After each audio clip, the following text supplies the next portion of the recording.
جو قربانی کر رہا ہے وہ اپنے آپ کو پتہ نہیں کیا سمجھ رہا ہے، یعنی کہ میں قربانی کر رہا ہوں تو میں اس پوری گلی کا، پورے محلے کا چودھری بن گیا ہوں، لہذا اب میں خیمہ لگاؤں گا اور میرا جانور جو ہے خیمے میں رہے گا، اب پڑوسی نہیں بول سکتا۔ اب بعض حضرات جو ہے نا وہ اس وجہ سے نہیں بولتے کہ یار لڑائی نہ ہو جائے، وہ اس وجہ سے نہیں بولتے کہ یار ایسا نہ ہو کہ میں اس کو منع کروں، تو یہ کہے کہ دیکھو یار میں تو اللہ کی رضا کے لیے جانور لے کر آیا ہوں اور آپ سے 10 دن برداشت نہیں ہو رہے، ہمارے ہاں بڑے پھنے خواہ ہیں، ایسا ایسا جواب دیں گے کہ آپ لاجواب ہو جائیں گے۔ وہ اپنے آپ کو پھنے خواہ سمجھتے ہیں، چودھری سمجھتے ہیں کہ وہ قربانی کر کے آخر کر کیا رہے ہیں۔ او بھائی آپ جانور لے کر آئے ہو تو آپ کسی کی ذات پر احسان نہیں کر رہے، آپ قربانی کر رہے ہو تو آپ کسی کی ذات پر احسان نہیں کر رہے۔ اگر کوئی یہ سمجھے کہ میں قربانی کر رہا ہوں، بھائی تو اپنی ذات کے لیے قربانی کر رہا ہے، اگر تو نہ کرتا تو گنہگار ہوتا، نہ تو پڑوسی کی ذات پر احسان کر رہا ہے اور نہ ہی تو اللہ تبارک و تعالیٰ کی ذات پر احسان کر رہا ہے، تو اپنی ذات پر احسان کر رہا ہے، گناہ سے بچنے کے لیے قربانی کر رہا ہے، کیونکہ تو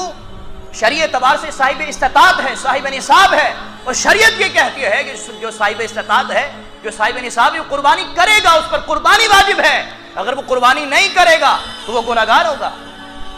لہذا جو قربانی کرنے والے ہیں، میں سب کی بات نہیں کر رہا، میں نے آغاز میں کہا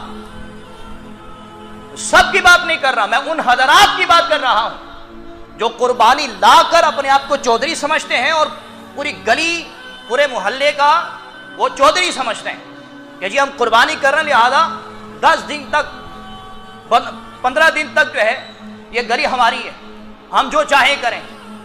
میں تو بہت سے ایسے لوگوں کو جانتا ہوں کہ وہ جانور لا کر اپنے گھر کے سامنے نہیں بلکہ اپنے پڑوسیوں کے سامنے باندھ دیں گے۔ یہ حقوق العباد کا مسئلہ ہے، اور یاد رکھیے گا حقوق العباد کا مسئلہ اتنا بڑا مسئلہ ہے کہ جب تک آپ اس بندے سے جس کی آپ نے حق تلفی کی ہے، اس بندے سے معافی نہیں مانگیں گے، اللہ بھی معاف نہیں کرے گا۔ یہ صرف حقوق اللہ نہیں ہے، حقوق العباد ہے، اور حقوق العباد کا حکم یہ ہوتا ہے کہ جس کے آپ نے حق تلفی کی ہے، جس کو نقصان پہنچایا ہے، جس کی دلداری کی ہے، اس سے آپ معافی مانگیں۔ اب اگر کوئی شخص ہے وہ اس سے معافی نہیں مانگتا بلکہ اللہ تبارک و تعالیٰ کی بارگاہ میں توبہ کرتا ہے، یا اللہ یہ گناہ مجھ سے ہو گیا ہے، میں نے پڑوسی کی دلداری کی ہے، اس کو اذیت، اس کو مشقت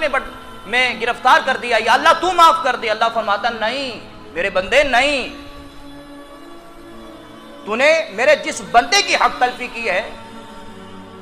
تیری وجہ سے جو اذیت میں، مشقت میں گرفتار ہوا ہے، اس سے معافی مانگ۔ ہاں اگر وہ معاف کر دے تو پھر تیرا رب بھی تجھے معاف کر دے گا، اور اگر وہ نہیں معاف کرے گا تو یاد رکھنا تیرا رب بھی معاف نہیں کرے گا۔ تو میرے بھائیو اس چیز کا خیال رکھیں۔